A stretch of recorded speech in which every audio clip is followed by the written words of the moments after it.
everyone. Thanks for joining us again. This is another special edition of our vulnerability analysis from the Versec Security Labs. There's a lot happening and a lot in the news, and more things seem to be breaking almost daily, revolving around the SolarWinds exploits. Joined as always by Satya Gupta, our CTO and founder of Versec. Thanks for joining us again, Satya, on New Year's Eve. So maybe you can give us a little bit of a summary. I know the SolarWinds hit the news in the last couple of weeks. It's still evolving what people are discovering. I think initially there was a lot of discussion around the Sunburst malware. And apparently now this new piece of malware, Supernova, has been discovered that may even be from a separate group. So can you give us a little bit of background on what we know so far, Satya? Sure. Let me share my screen here first. So as you mentioned, Billy, on December 20th, and actually even a little bit earlier than that, there was a new attack that is being called Supernova that had been discovered in the infrastructure of SolarWinds. And this attack is actually even more cleverer, I would say, than the original attack. In the original attack, there was a signed DLL, and people could backtrack and there was actually another unsigned DLL also that was downloaded, and then that could set off a whole bunch of alarm bells. But in this particular attack, the attacker actually did something really clever. They created a backdoor that would compile on the fly, and it would start instrumenting. It would actually implement any code that the attacker wanted. So it was a highly programmable attack in many ways. So the idea is that, they took a .NET library, and in that library, they actually added a class that they call the dynamic run class. And so the code for that dynamic run is right here, as we can see, so these four arguments that this dynamic run class is taking, or this method is taking, is actually really very interesting. Because as you can see here, there's a class called class, a method called method.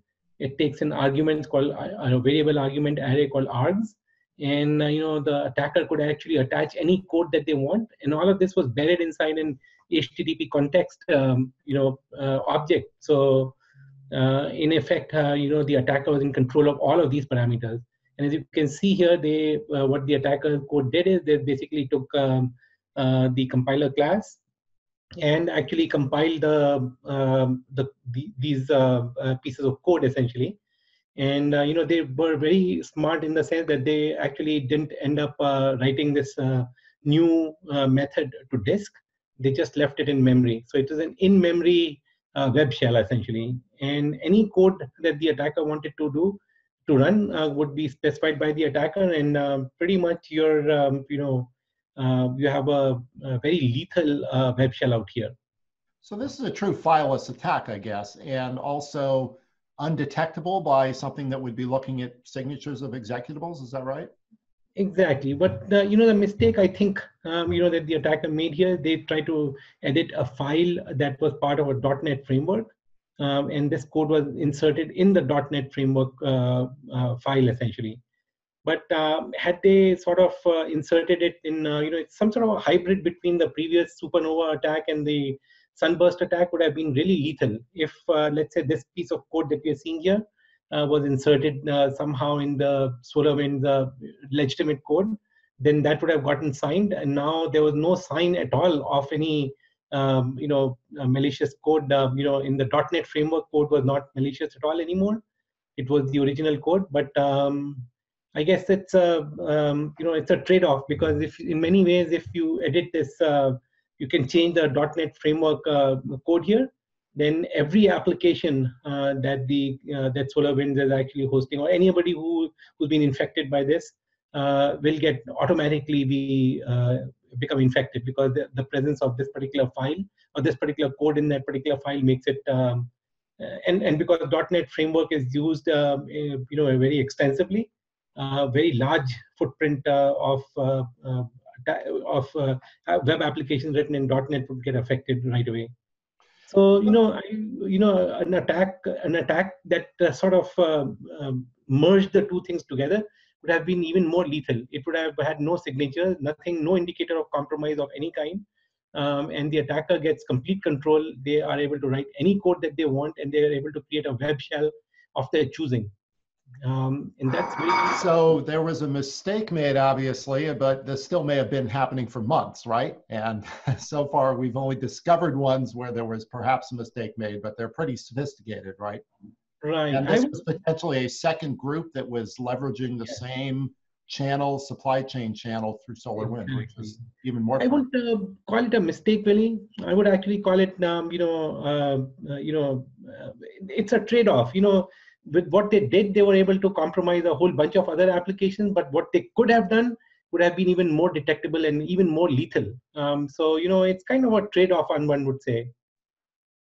So I think of it like the strange analogy, like the Mars rover. They only expected it to run for a few months, but it ran for a couple of years. So it's all gravy. It's all bonus to the attackers. Exactly. Light of it. So so let's go through these diagrams again, Satya. I think you did a great job explaining with the first round with Sunburst, kind of what the stages were, because they're multiple and across both infiltrating SolarWinds and then their customers. So let's go through these again. Yes. So again, once again, this is one of those stage five-stage attack and all. In the very first stage, we'll be talking about the infiltration phase, where the attackers basically infiltrated the infrastructure of SolarWinds through an email server.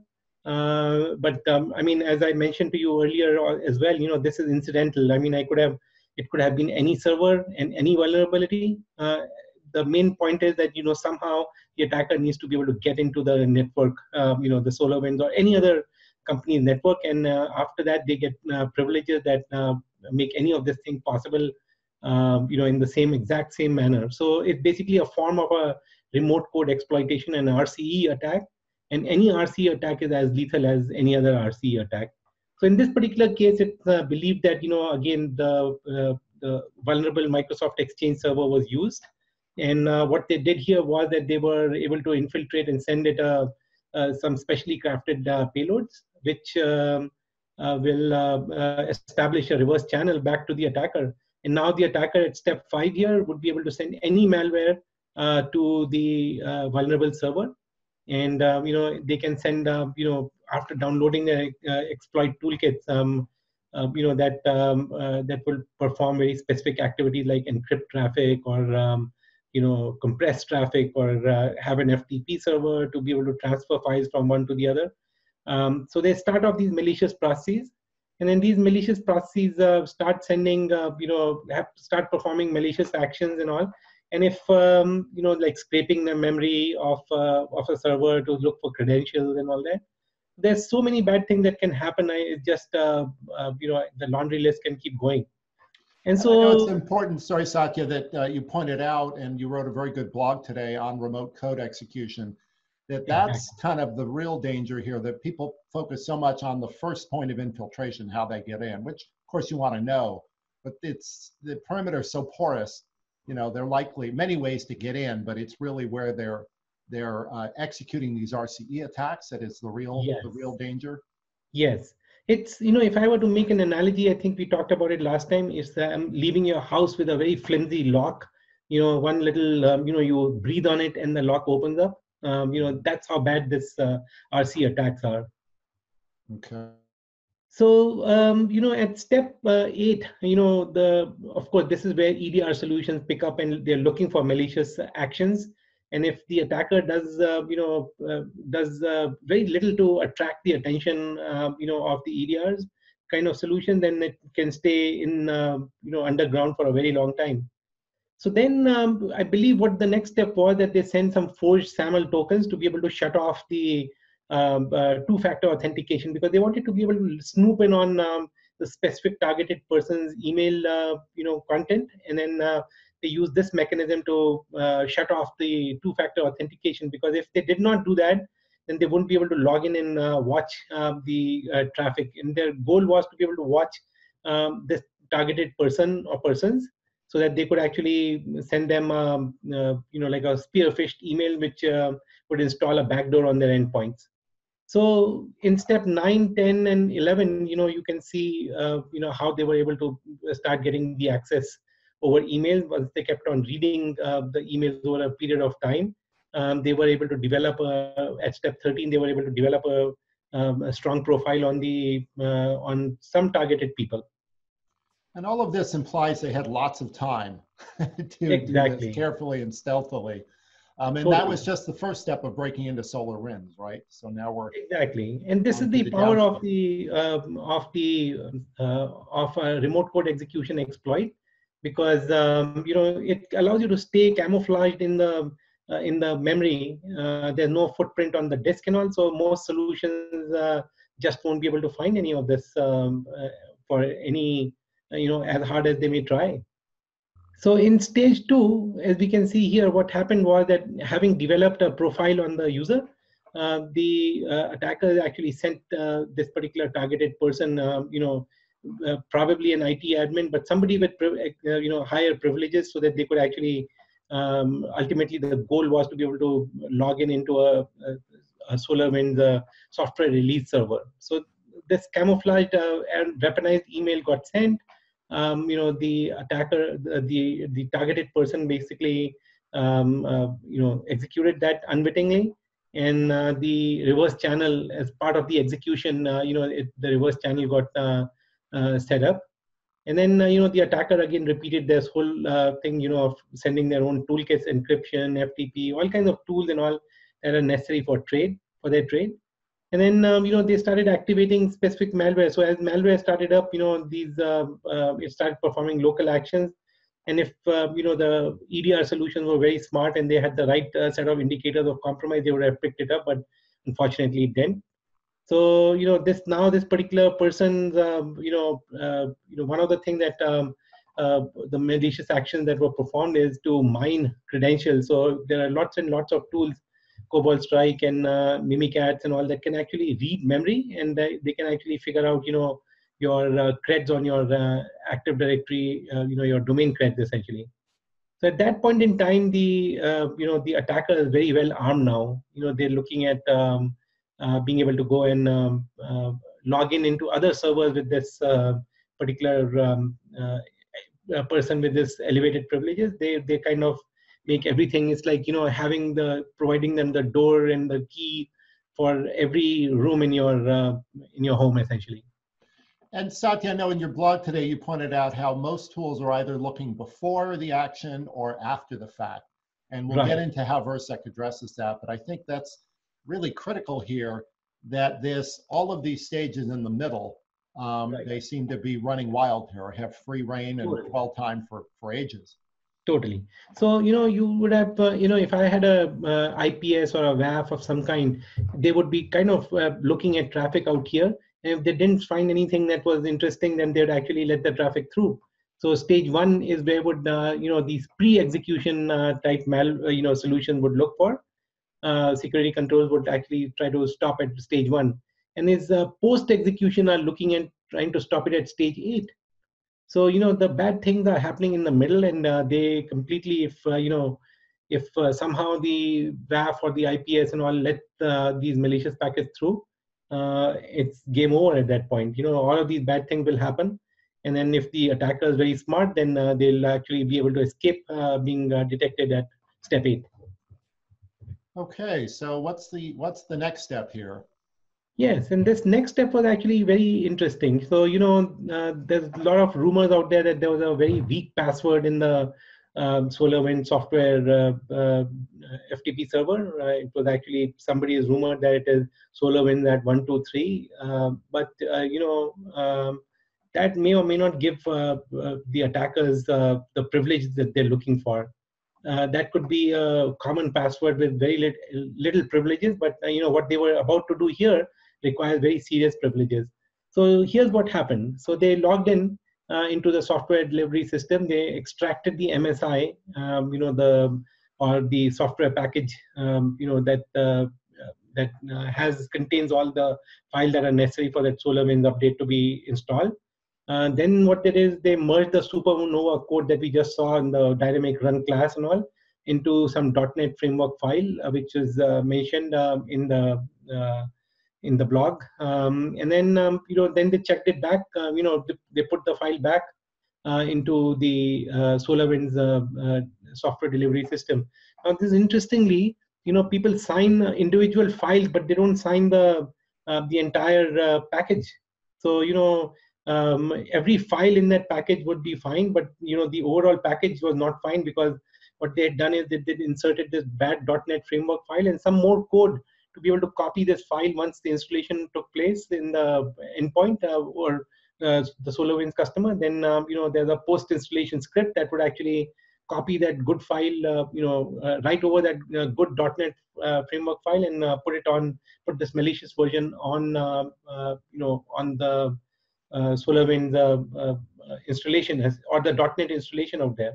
So and now that's a really critical point. Sorry, that people do look that executables are signed, right, and haven't been tampered with. Although if they've been upstream tampered, that's a problem. But the fact that everything else surrounding this, the libraries, other tools, are not necessarily signed. Is that what you're saying? So exactly. The package file is not signed, but every file inside the package gets signed. That's just how the tools work, Viri. But it's a little bit of a shortcoming of how we handle. We don't embed the certificate inside the package file. So this is the weakness that the folks with the SolarWinds Supernova attack did. They were able to insert a malicious file back into the package, and nobody was any wiser. And my view is, it's easy to blame SolarWinds for this, but this seems like a massive failure of the broader security industry. I'm sure there are lots of security tools in place that are best practices or believed to be best practices that are blind to this. Totally. As we looked as we saw in the previous slide, we had these pre-execution and post-execution. If you're not in memory and if you're not watching the application execute as it is executing, in real time, then all of these changes would be you cannot make out any of these changes at all. So this was the essence of the attack: a bad .NET framework file which contained that web shell, that dynamically generated web shell, got placed into the victim's machine, and this is what happened right here. So as somebody took this SolarWinds update, the backdoor gets inserted and installed, and this .NET framework file gets replaced. And then the attacker sends this malicious HTTP payload, which has specially crafted, as we saw earlier in the VirusTotal page, that they inserted a special piece of code, called it the class and the method, and they provided arguments, whatever it is that they needed, and that got compiled in memory, and remote code execution vulnerability got set up in memory. So if you remember, the code was very smart. The malicious backdoor, they made sure that it didn't have any footprint on disk, and it was just memory resident. And the good news and the bad news here is that if you shut off your machine, that web shell would disappear. But the bad news is that the attacker can send a malicious HTTP payload again, and it'll reappear again. So in many ways, it's a very crafty attack. You might think you have gotten rid of it, but it's it's not really being purged because there's no footprint in disk. And this whole cycle of backdoors and remote code execution is kind of iterative. It starts again downstream, yes, right, with all these customers. It's almost like persistent access without really having a file on disk. This very clever attack. Hats off to these attackers. But this is really indicator of bad things to come. So in this particular case, we actually have again, because we are watching the HTTP traffic like a hawk, we would have detected this attack. But I'm going to talk more about that. Let's talk a little bit about the rest of this. So again, the rest of it follows. Again, the attacker using that web shell was able to establish a reverse channel, and they can send more malware through that reverse channel, and then they can activate this piece of malware, and the whole malicious process, the whole vicious cycle starts all over again. And at step 10, hopefully some EDR solution may be able to pick it up. But now the world is open to this attacker. They may have exalted privileges, and they are able to to be able to exercise whatever it is that they want to be able to do, run some PowerShell commands, scrape Active Directory, encrypt files, anything that comes to their mind essentially. And they can actually perform, use, the WinRMI, mechanism, or there are some tools called PSExec and all that could actually be used, or simple PowerShell scripts to install this malware of their choosing on other servers that they see around them. And so this is really, it's just like this propagation into more territory essentially. So the backdoor gets gets spread all over the victim, the user's infrastructure, and it's going to be very hard to. The more you let it hang around, the more it'll get spread. It'll get spread, and so it'll just get harder and harder to remove any of the malware essentially. And this was spread across potentially tens of thousands of SolarWinds customers. I mean, the scaling of this is frightening. Exactly. So SolarWinds apparently has some very large install base. There's it's said that there's some 18,000 odd customers. So did all of them get affected? Who knows? But there's been enough in the news about several federal agencies, and even Microsoft got attacked essentially. So it's all who knows what is really happening out there essentially. Okay, and then Satya, we're going to talk a little bit about how Versec can address this. And I'll just again editorialize. Normally we don't like to plug our stuff too much in these technical discussions, but I think it's really important that we point out that we have tools that detect specifically this, that are designed to detect these kinds of in-memory runtime attacks, and other tools have simply failed to do that. Exactly. And so, as you mentioned, we at the beginning of this conversation that there's this remote code exploitation that led, it's like that door with a very weak lock that let the bad guys into the infrastructure. That is where, that is at step 3. And this is exactly the kind of thing that the Versec memory and the Versec web SKUs will pick it up very, very quickly. And by contrast, at the very beginning of the session, we talked about how EDR solutions are looking for indicators of compromise. And so, as you remember, from March 2020 to December 2020, there were no indicators of compromises. So, the first EDRs, or apparently the first set of EDRs that picked it up, were in, supposedly challenged to pick it up until December 2020. So eight months after the fact, or potentially more. Yeah. So from step 3 to step 8, it could be potentially, step 8 could be running for many, many months, 8 months to be able to, before they got detected. And that too with luck, because they took on an adversary as powerful as FireEye. And, FireEye actually hunted it down, and we were able to detect it. But, if there was some, victim who was not as security savvy as FireEye, this could have gone on for years more, perhaps. And FireEye also was breached with significant damage too. Yes, and that's what alerted FireEye to begin with. But because they're watching things with a hawk on their own network, they were probably not as badly affected as somebody who has been infected and still doesn't know that there is an infection going on in their, that the bad guys are in their network. Right. And so that was what we just saw was stage 1. But this is this stage 1 would be affecting SolarWinds. This is where if you're looking for a solution for RCE attacks, you can substitute the email server for another another server that's vulnerable to an RCE attack, and you'd be in the exact same boat as SolarWinds. So this is very important that we kind of protect against these in-memory attacks, against any RCE attacks. They're just as bad as this particular vulnerability in the email server is concerned. But now let's take a look at what happened, to customers of SolarWinds.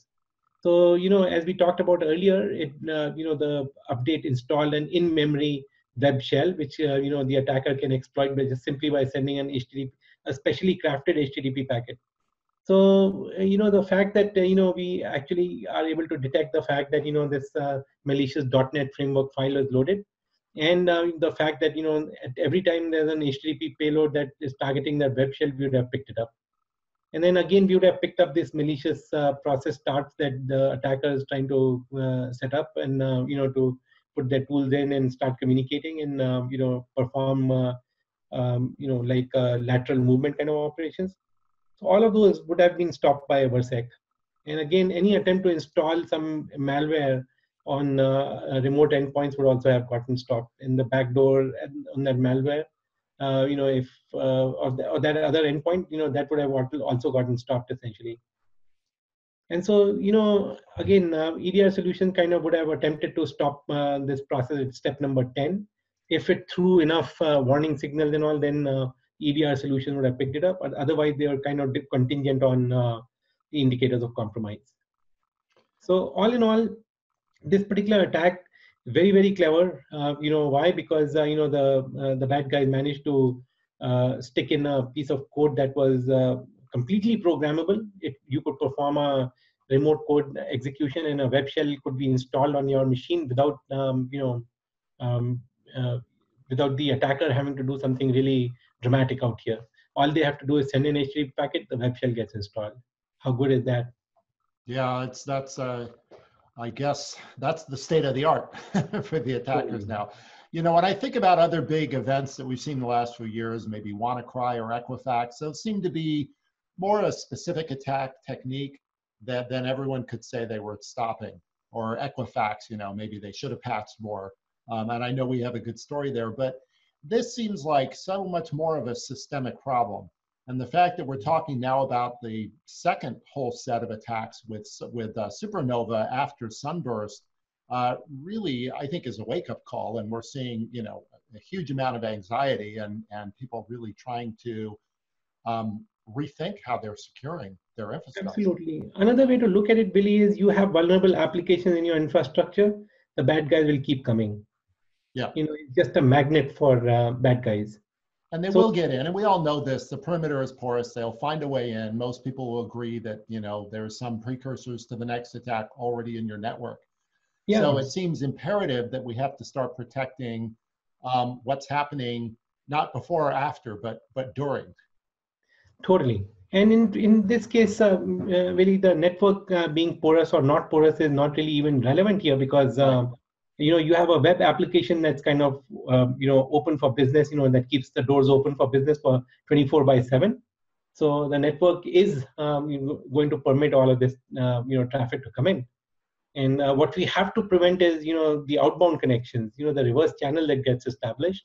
Mm-hmm. But that's step 2. But here, even before that, bad code gets installed on in memory, and that starts running. That would be terrible, basically. Right.